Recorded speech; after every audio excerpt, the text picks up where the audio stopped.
All right, Chelsea fans, welcome back to another live stream of the Lens Blue Podcast. Or if you're listening back on the audio feed or watching the video back later, welcome to time travel. But Dan, one of your hosts here, along with Nick and Sam, and we are enjoying the fact that Chelsea have got it done in the Premier League against the Foxes 1-0. It definitely was not the cleanest game of football we've seen before. Definitely not the most enjoyable day, but at the end of the day, it is 3 points. It is a win and a wonderful through match review from one of our followers on X with Michael with Cuckoo for the W for the win. I like it, Nick. Feeling good. Feeling great. How about you? Yeah, fine. Good. The 3 points are all that really matter here, but not a convincing performance for me on this one. A win's convincing, Nick. Come on. A win is always convincing because it's 3 points and it's a roll up the table ahead of Manchester City back into fourth position.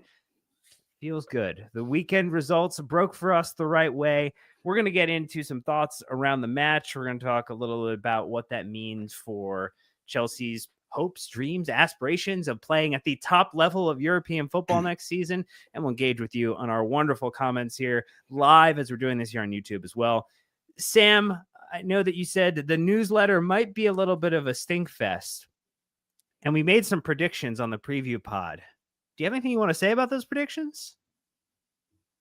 Hey, not my fault he missed the penalty. I predicted a hat trick. If he would have gotten that first penalty and the second one, he probably would have completed it. But yeah, I mean, so you're saying if only he would have scored the first two, he definitely would have got the third. No doubt. Yeah. Yeah. Hey, I am a writer on this pod, so imagination counts, I guess. But yeah, I mean, to say a little bit of a stink fest would be the understatement of the year. I am genuinely appalled by the last two performances we've put together. And yeah, I mean, my 3-word match review was for Fox's sake, but generally everything that I've been looking at has been turgid. It has been mundane, and yeah, I'm just glad we made it out. Let's just put it that way. We went from an enormous, which was a rude win. I thought that was also a clever one. And Nick, did you have a 3-word match review to set the stage for how you're feeling about this one? Yeah, I mean, if you were a F1 fan, Drive to Survive just came out this last weekend, and it does feel like we're in survival mode a little bit. So Chelsea's survival mode will be my 3-word match review. Again, it's a clean sheet, which, I mean, how many have we had of those this season? So that's nice, but it does seem like this team wants to play a more free-flowing style than Maresca's letting them play at times, and we'll talk about what that means and how we hopefully can rebalance a little bit. I went with On Cuckoo's back because he has absolutely stepped up this season. We were talking about in the preview pod. He's a little chaotic at times, but I think that's also part of the charm of Marc Cucurella is you do get a little bit of nonsense at times with his performances, but then you get the beautiful goal that gets delivered with this one. And Sam, I know we were talking about, the fact that he is now at a point where he has bested or, kind of his best overall season when he was playing as a midfielder at the age of 21 in Getafe. Like, this is a real one of the better stories of the Enzo Maresca era at Chelsea is how Marc Cucurella is being used and the way he's being able to elevate his play in this inverted fullback role and at times furthest forward attacking role. Yeah, in more ways than one. We talked about how the left side has just been, a vacuum in more ways than one. And Nkunku, for example, hasn't really performed to his standards. We've lost Misha. He's not there.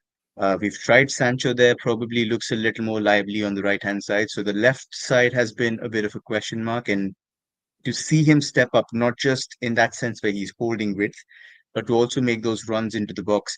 If you notice, there were a couple of occasions where Caicedo essentially clipped the ball into the box and Cucurella was waiting there to hack it back, into the box. And I think there were a couple of players who missed a cutback there. Like Nkunku just hit it over the bar. and there was another shot that was made by Cucurella's run there. And just the fact that he's also popping up in those center forward positions, you see those crosses coming in from the right hand side through Palmer. It's happened through Madueke as well, and you need somebody making those runs at the far post. And Cucurella has been providing it like week in, week out, which is sensational to see. Even when you're looking at just the positional perspective against Bournemouth, which was, I think, one of our more key wins earlier in the season, because of his positioning, because of his more adventurous sort of pushing up into areas, that guy took Semenyo back with him about 40 yards from where he was supposed to be in those attacking zones, and Semenyo hated it. Generally, couldn't get anywhere close to the goal the entire game, and he was on fire early on in the season. So just props to him. Long may that continue. And if he can, I had pegged 15 goals and assist contributions for each of our forward guys. But if you can get 10 out of Cuckoo at this point in time, that'll be a huge, huge boost to our top five folks. So great to see. I mean, someone has to fucking do it. Someone has to score the goals. Someone has to be a creative attacking force. Did I think it was going to be Marc Cucurella? No, I did not. I thought perhaps it would be any one of the hundreds of forward players that have been brought into the club over the last handful of seasons. But, again, he's just stepping up and doing it. I think that, the goal is obviously an absolute peach of a goal. Wonderful strike, hits the corner. There's nothing the goalkeeper can do about it.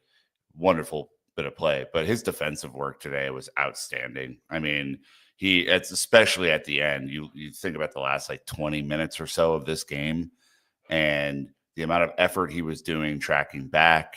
The fact that he bullied Vardy a couple of times and the crowd got really into that. That was fun. He plays a really hard ball off of a Leicester player to go out of bounds and start ginning up the crowd. And he's our only shithouse player.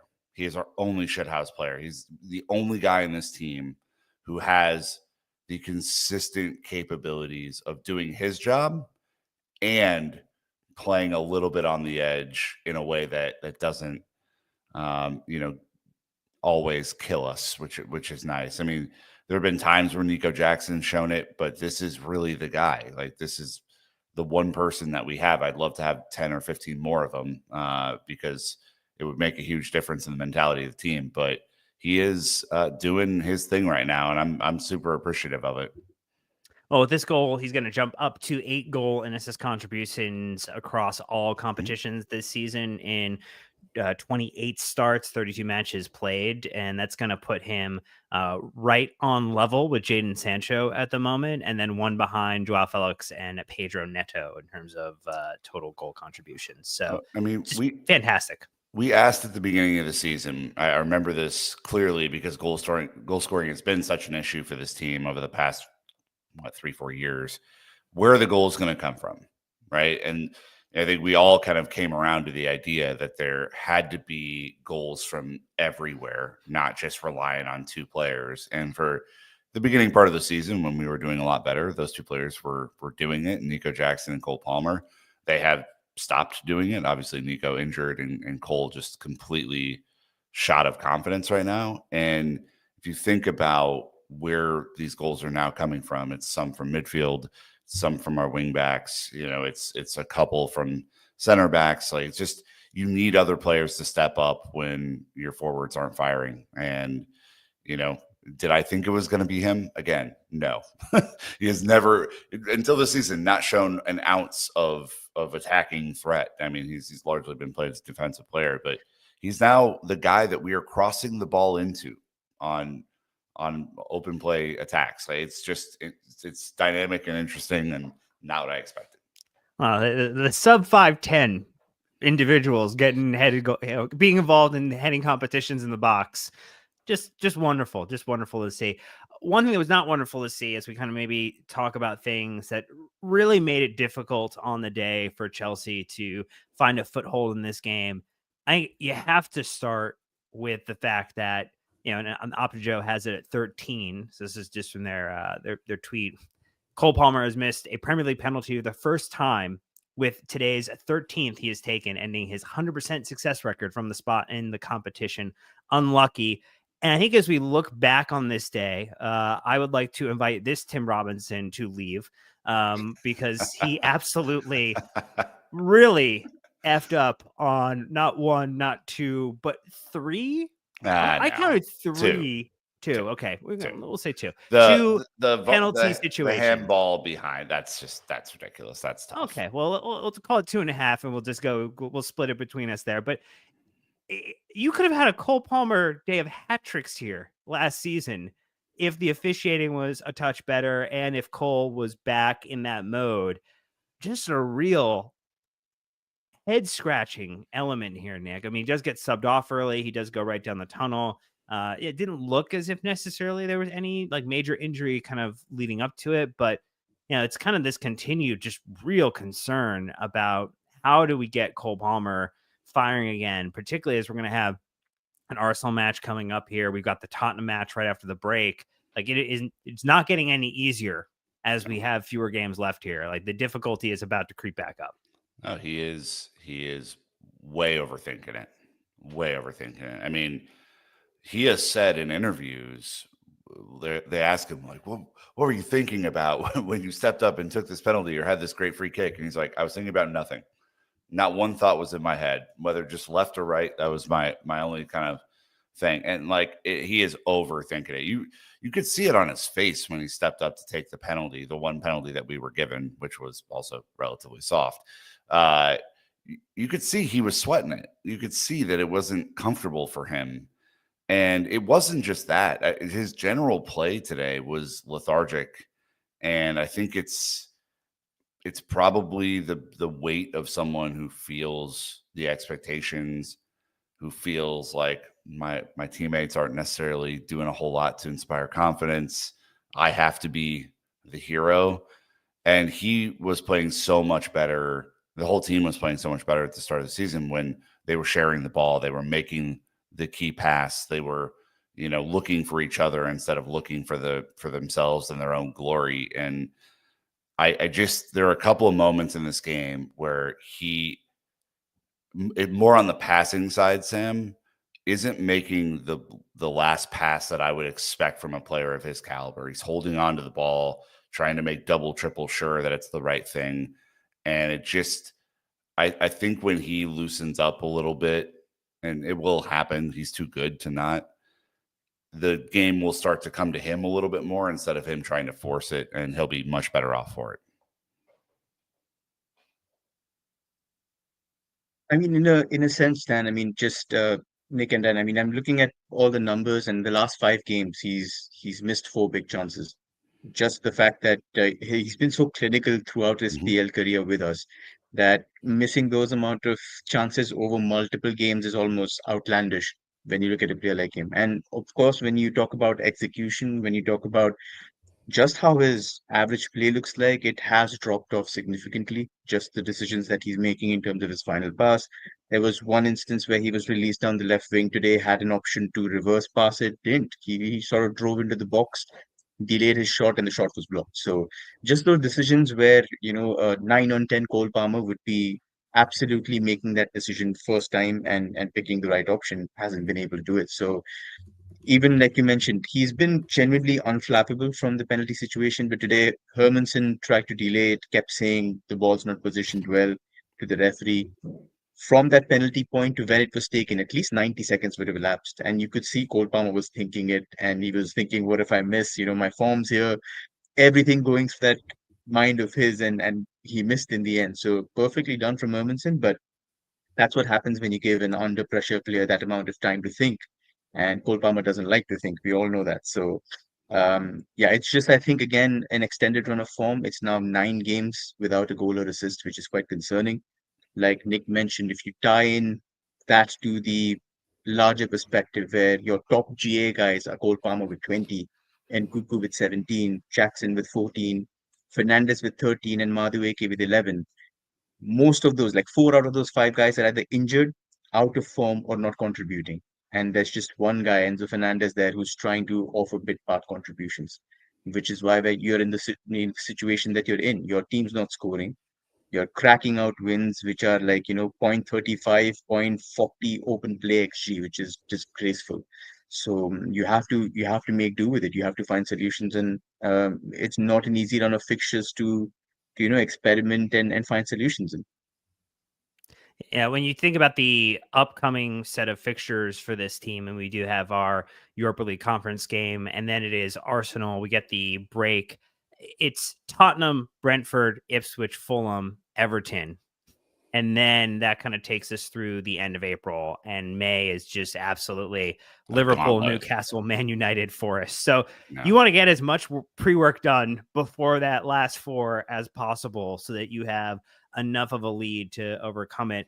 Yeah, I think maybe in terms of like players that are maybe out of form, we did see a player return to the lineup after a very long time away, back in to start too, which was maybe even more surprising. But Wes Fofana, Nick, I mean, we wanted to see him back. We wanted him to be healthy. And this is what I thought was a really strong return performance. I don't think I thought he was going to play as much as he did in this match. Like, I don't think I was expecting him to start. And he definitely came up with a couple of big blocks and added a little bit of confidence in that back line. Yeah, it was super impressive. I mean, we thought at one point in the winter that we were done with him for the year, or at least most of the year. So to see him come back on March 9th, which is earlier than I thought, and then for him to put in that performance today, which was impressive. I mean, it really was impressive. His whole dynamic at right center back, we really are playing with the back three now, just saying that out loud to everyone. Like that coverage that he adds, the athleticism that he adds, like he looked like the best athlete on the pitch today. He was able to cover off on some of the counterattacks from Leicester very, very easily. This is a guy who has not been healthy, who you can't really count on to be healthy for an extended period of time based on the results that we've seen. But when he's looking like this, Sam, I mean, this is a real nice addition to have at the end of the season if he can play one game a week.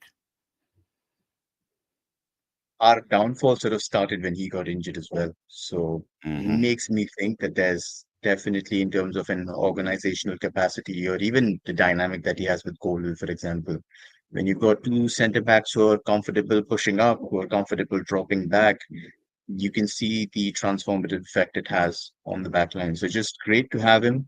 Ideally, do not want him playing right back at all against, the quicker wingers up there. For example, Arsenal, if they play whoever it is on the left-hand side, I wouldn't really want him there. The same with Tottenham. I would rather have him in the center of defense.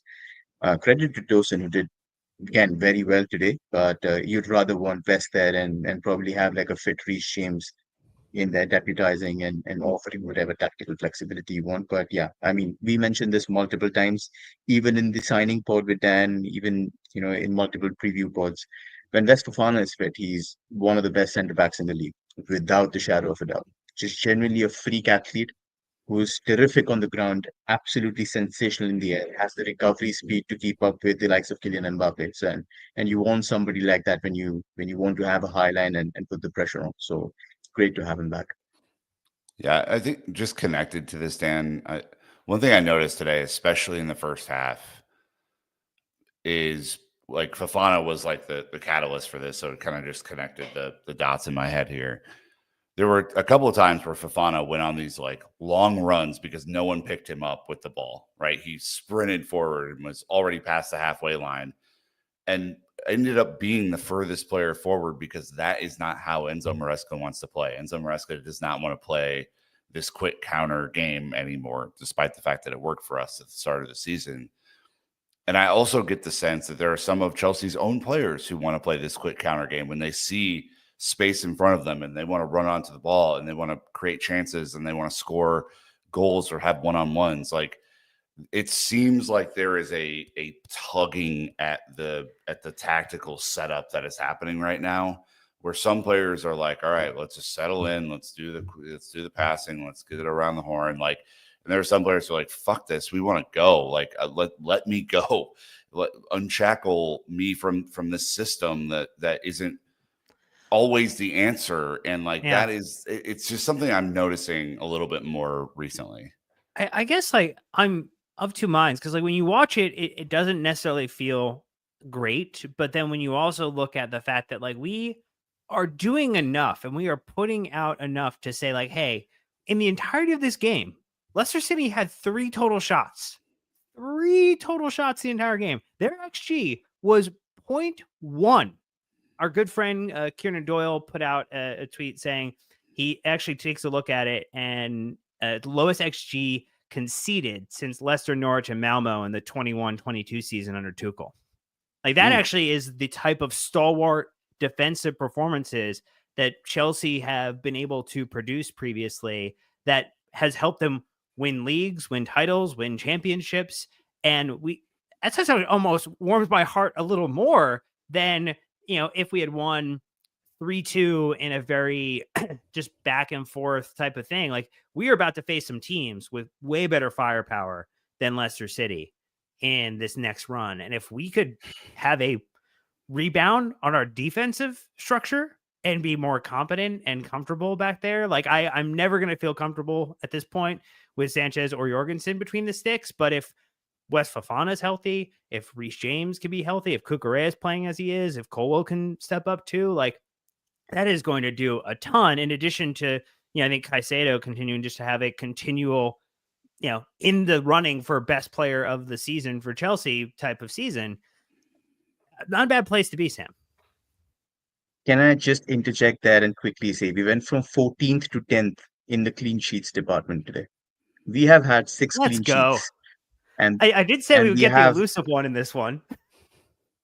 Yeah, and with all our troubles with, everything that happened last season in terms of a new side, new defense, everything, we managed 8. And we still have most of the top 10 left to face. It does not look good to me. And great Leicester 0.1 XG, whatever. They managed 0.2 against Liverpool, 0.3 against Everton. I genuinely couldn't give a rat's ass, what Leicester managed. This was just, utterly, utterly garbage in terms of like setting the initiative, finding kind of solutions to let your team, at least try. Like, I look at Bournemouth, who are very good out of possession, offer a lot of intensity out of possession, but also, do a lot of damage when they do have the ball. And they have the same profile of players in terms of very explosive, love going on runs and figuring out if they can get into, very good positions for high XG shots. We just don't tend to do that because Enzo Maresca says both fullbacks need to stay back. And whenever we do have the chance to gallop, there are 3 guys running, with poor Enzo Fernandez making like 80-yard sprints from, getting a second hernia. So I genuinely don't know. I look at Moises Caicedo, hats off to him, by the way, who had an absolutely sensational performance. The guy is holding us together, and God forbid anything happens to him in terms of a 2-game ban, because everything Maresca ball will unravel in that period. I genuinely kid you not. So I'm just giving you a preview of what's to come tonight. So stay tuned at the newsletter. Thank you so much. Are you calling the duct tape that is Moises Caicedo in midfield, Nick, definitely is a bit of a get out of jail free card for some terrible decisions made around him in terms of who lines up against him and how we reinforced the midfield or did not do it in January, because that looming threat. And I felt like with the way that the officiating was going in this game that we were going to get a very dumb yellow for him today that he did not earn, and he would have been out for Arsenal and Liverpool, Arsenal and Tottenham, which would not have been my ideal 2 matches to be away for. No. Yeah, I couldn't agree more, Sam, that he is currently holding us together in ways that, like, you simply, if you just imagine him out of the team, how badly that would go. Like, there's no direct replacement for him. Like, he is everything right now. And as much as, we talked in the last match review about, Reece James and the role in central midfield, he's not making all the runs right now that Moises Caicedo is. He's not, picking up all of the runners going back. Like, Moises is just athletically at a different point in his, kind of progression than Reece is. And, I think Reece will add some solidity to the midfield, but yeah, I mean, it's Caicedo and there is no option B until Andre Santos gets back from loan. And that was a choice that the sporting directors made in January. It was a choice they made in the summer last year, right? So they are just they are hoping to squeeze every dollar out of the £110 million investment out of Moises Caicedo, and let's just hope that he can hold up at this point. Yeah, he, again, one of our most critical players at the moment, or potentially most, the most critical, given some of the downturn of form from a couple other players. Sam, as you take a look at this, I know that there are things you would have liked to have seen Maresca try to do to be more creative, maybe be more assertive within this game. Is there one thing that you would circle, whether it was either personnel related in terms of who he had in the attack or how the attack was set up, that you would have expected him to do, given the fact that this was a quick turn from the Thursday match and we do have another midweek match coming up? Oh, well, I'll try to be generous here, but let's say Enzo Please do. Fernandez, I think is somebody. I think Enzo Fernandez, in terms of, I think this is 90% down to Enzo Fernandez himself in terms of finding his fitness again. But this role where I think this was the closest we've seen him to, a Benfica Enzo, where he's still playing deep, like he's a pivot, but he's also given license to make his runs into the box, in and around the box. And if he would have created one more chance today, he would have, I think, become the first Chelsea player to create 7 chances in one game 3 times in a season, which is quite impressive. So the fact that you're allowing your best progressive passer, somebody who's very inventive from deep, that license to get into those areas, to also be part of the goal scoring apparatus, to end up in the box for headers. His header was something that won us the game against Leicester in the reverse fixture. So just giving him that tendency to say, go express yourself. You've got a machine in Caicedo behind you who will cover all of those deficiencies and figure out. And obviously, when you have somebody like a Fofana who can step out athletically and start stuff on the right hand side, then you've got two freak athletes ready to take care of you. So express yourself. So I think that was something good. I think against sides that refuse to step out of the low block, this is an approach that he can look at in the future. Play with just Caicedo marshalling the space, have somebody like a Colville and Fofana on either side pushing up whenever there is requirement, and push Enzo up to that front five to make it a 6, and see how you can break them down.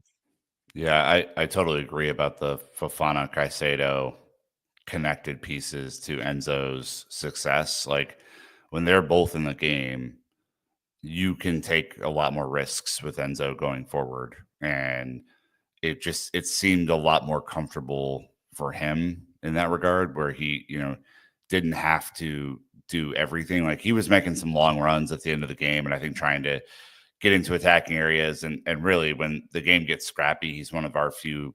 I'd throw Cole in there and a couple of others, but he's really calm on the ball when there's chaos happening around him, and that is a great thing to have when you're trying to close out a game. But yeah, I mean, if you're going to rely on him as purely a deep lying 6, doing some of that defensive dirty work, he's just shown that he's not that guy. Like you certainly want him further forward in an 8 or a 10 and creating chances in and around the goal. Like that's where you're going to get most use of him and his talents.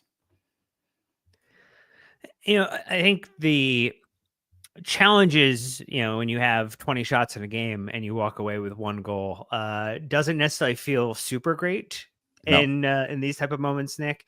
We did see, some cameos. We got obviously see Ty come on a little bit too. Mm-hmm. I mean, how are you finding maybe Maresca's usage of him and, his kind of cameos that he's made recently, getting some opportunities to be involved in the first team? Well, our friend Couch Critic did point out that Jadon Sancho was pretty decent today. Like he didn't blow the doors. I feel like he's off better of on it. the right than the left for us. Feels that way. Yeah, I think Sam said that earlier, but it did feel like he was a little bit more dynamic on the right.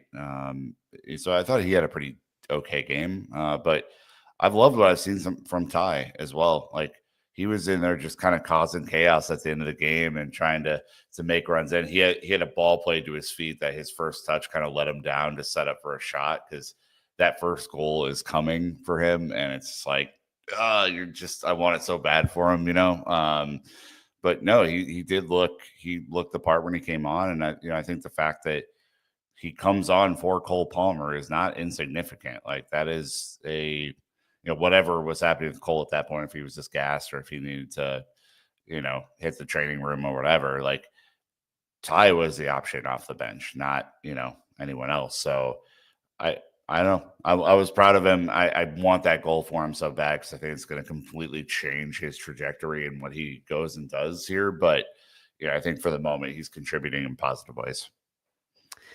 Sam, what about you in terms of just how Maresca is managing his way through the player availability situation, the player downturn situation too? I mean, we've mentioned that obviously we know Caicedo is on a tightrope at the moment with the 2-match ban concern. We know that Cole is struggling at the moment. We know Nico's not back until April. We see Lavia back on the bench. West Fofana comes back in. Do you feel like you're seeing enough out of him? I mean, we saw 73rd minute changes again as the team started to look a little gassed, maybe 5 to 7 minutes before that in this fixture. I mean, I guess, you feel like there's probably some opportunity with Maresca. The in-game management to me feels like one where he still is not at the best kind of compared to his contemporaries in the Premier League. Yeah, but I can also give him a slight pass there in terms of what options he has left. Because if you look today, Pedro Neto was tiring at the end, and his option was to throw Tyreek George at centre forward, something that he tried midweek also with Copenhagen. And Ty is again, he's a left winger with an absolutely incredible ability to come in and crack shots away. And giving him that role against a Premier League defense, a very bad one at that, but giving him that option, I think, again, you could look at it both ways and see it as, okay, using the best of the young players that you have and throwing them and giving them an opportunity to impress. But in ideal circumstances, you would want a second choice centre forward that never came in the summer or January. And that's not his fault, genuinely. And you would also want somebody to, once the job is done, pull Caicedo off, give him like, after 60 minutes, just let him breathe and prepare him for Arsenal and Spurs. They're going to be two very, very tough games in terms of just psychologically and physically. And we haven't been able to do that either. So to also push Reece James in midfield, I think is pretty good. I really like Nick's segment, which I got by the way, talking about about Reece James's move to midfield and essentially how that could prolong his career, but also the fact that going back to his Wigan days and figuring out, okay, can you offer a little bit of passing from deeper areas, and can you also offer those half space crosses that were really really good under Tuchel, where he tried to find Lukaku in those spaces, and he got a couple of goals from there. So can you also utilize that from a deeper position? Of course, I think that's a good move to make. So I wouldn't say completely disgruntled here. I think he's just make doing in terms of what he has in his hands. But yeah, earlier in the season, I had a lot of gripes with the way that he used Malo Gusto, for example. Um, Josh not being used, all of those things grate on me. So Well, yeah, I think if anything, I think you need to play Josh on Thursday. Like, obviously, West is not going to play back to backs at this point, and it would seem like maybe Malo Gusto's injury is a little worse than they thought it was going to be. So, like, Josh is ready. Like, he is completely ready. When he came on, he didn't make a single mistake. Looked really confident. Him and Ty. You just see these snapshots, Dan, and sometimes you'll just kind of mark these in your memory if you've been doing, let's say, a podcast for over a decade. But there's a clip I have in my brain of Josh and Ty closing players down on the right hand side, and like, I know that they played together before, and I know that they played for the senior team before, but like, how cool must that be for them, to basically line up side by side, to be doing that job, to try and close out a Premier League game and get a crucial 3 points. Like, I think that it has to be what dreams are made of. And the fact they get to do it together, they came up to the first team together, and all this stuff. Like, sure, we'd like to see more of them. Because the players in front of them have not impressed enough to keep them out, but I do think it's a pretty cool thing for both of them. Well, and you think about the fact too, like, we didn't necessarily put the Conference League game out of sight. Like, unfortunately, Thursday is a little more critical, and it does feel as if Maresca's caught in this unenviable challenge, but he gets paid a lot of money to do it. So you take the job, you got to get it done, of figuring out how to best bounce and load manage this side Yes. heading into this weekend, the second leg against Copenhagen, and then the Arsenal match in the weekend. None of those games can be a loss. I mean, effectively, I guess you could tie in advance if you really wanted to in the Conference League, but I just would not recommend that for anyone, for the hearts and minds of players, fans, supporters, and everyone in and all levels of Chelsea would really appreciate that not being the case. And so, no Reece James in this game, was a decision. Having certain players in and out was a decision. You're also going to have to think about if Lavia is healthy enough to make the bench, how many minutes is he going to play in these next two games to set up potentially for the fact that post international break, like we are in a situation or time where he might need to play some 90s in case Caicedo's out. Almost it certainly. is. Yeah. You have to think about that. And I do think it is a challenge. I mean, I'm happy that we have West back. I'm happy that Trev is back healthy and available too. Like it does feel as if the defense is in a better spot. So if I'm like talking about like, hey, defensive grouping on the rise, midfield, glaring red siren concern, and then like yellow turning very, very strong orange with the attack at the moment in terms of just where those groupings are at. I don't know if and we won't talk about goalkeeper, but like there's only one grouping at the moment, Nick, that I feel better about today than I did entering February. Like, so a month later, I feel better about the defense than any other grouping in terms of their fitness at the moment.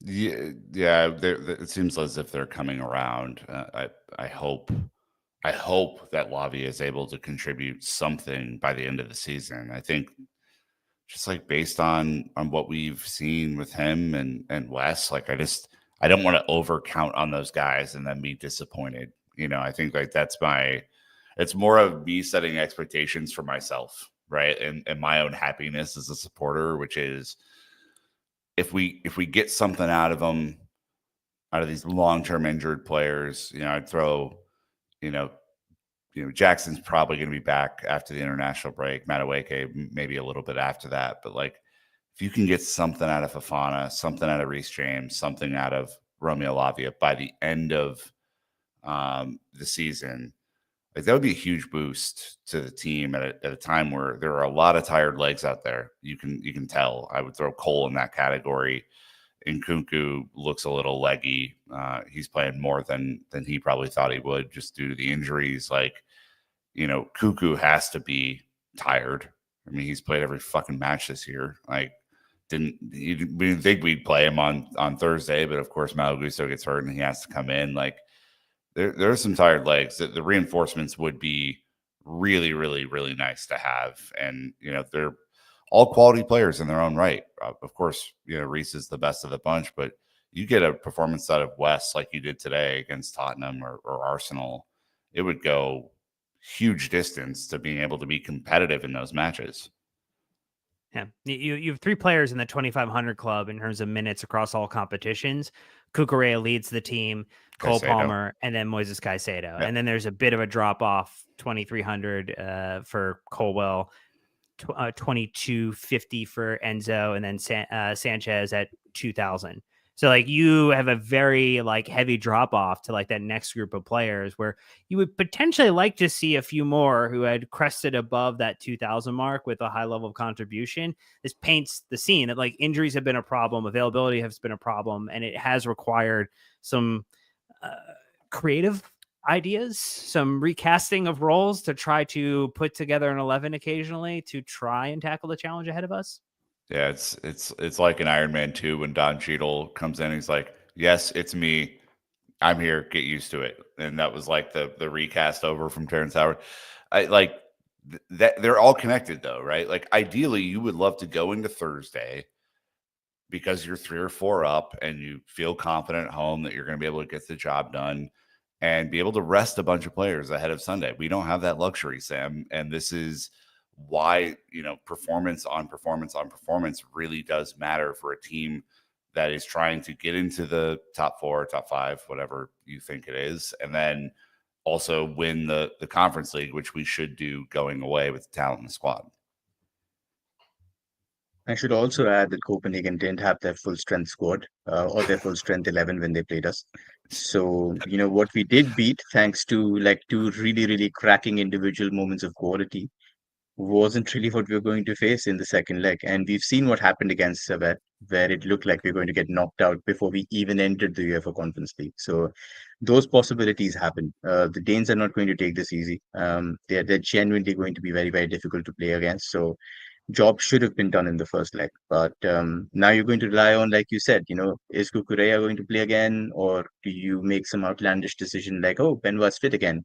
Can we push him to left back and figure out if we can do that?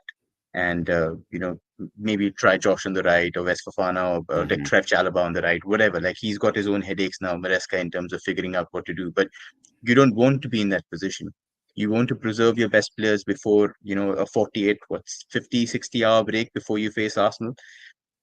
Those things have to be pre-planned, like weeks before. And Dan and I talked about this. He said, "Do you see Neto starting, in Copenhagen?" And I said yes, because I think you have to put the game to bed in the first leg. You don't want those headaches in the second one. And unfortunately, we've left us in that unenviable position of how much strength do I put in this lineup, and that's going to hurt us one way or the other.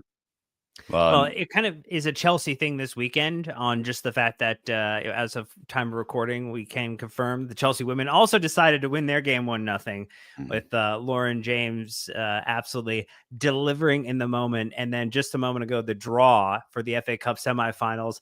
No additional game against Manchester City on the calendar. It is Liverpool in the semifinals. Unbelievable. Yeah, it's the gods decided that they could not take one more Chelsea versus Man City game in our women's teams, so that was avoided. Appreciate that one.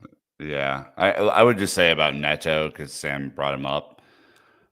This wasn't a great Neto performance today. He didn't do some of the same things that he did in his previous two starts up top. The runs into the channel were not as often or as effective. He did some really, really good defensive tracking back pressing work today that was appreciated by me and the Stamford Bridge crowd as well. But this was not a dynamic performance from him in that way. He obviously got bonked on the head pretty early on by one of the very clumsiest Premier League players I've ever seen in Wout Faes, who is just an awful, awful defender, just tremendously bad. Somehow is in Belgian setup, but I have no idea how. And just didn't really look the same after that. So I hope he's able to kind of shake that off. He was obviously bleeding from the side of his head as well. Yeah. Can I just add, Nick? I Mhm. mean, he ended up creating the most chances for us on the day with 4. Nobody else got close. 3-2 for Sancho, for Palmer. So it was a different role for him. The Nkunku shot that I'm talking about that was tipped over by Amundsen was, I think, created by a lovely run from him. So at this moment, I'm just trying to find somebody who can offer what you Something. miss when Nico Yeah. Jackson's not around. Yeah, something. You need to be able to at least stay in terms of like from a physical perspective to give people trouble. That Wout example is excellent because Neto did come deep and essentially earned a foul in those deeper areas. It's something Neto does very well, did superbly at Wolves as well. But his He movement, his ability to time those runs before the centre back is very, very good. So yeah, sorry, Nick, you were saying something? he also did earn a penalty that was not given as well. The Mm-hmm. TV commentary, so he's dribbling through a maze of Leicester players, and it was probably, I think, his most effective input on the day.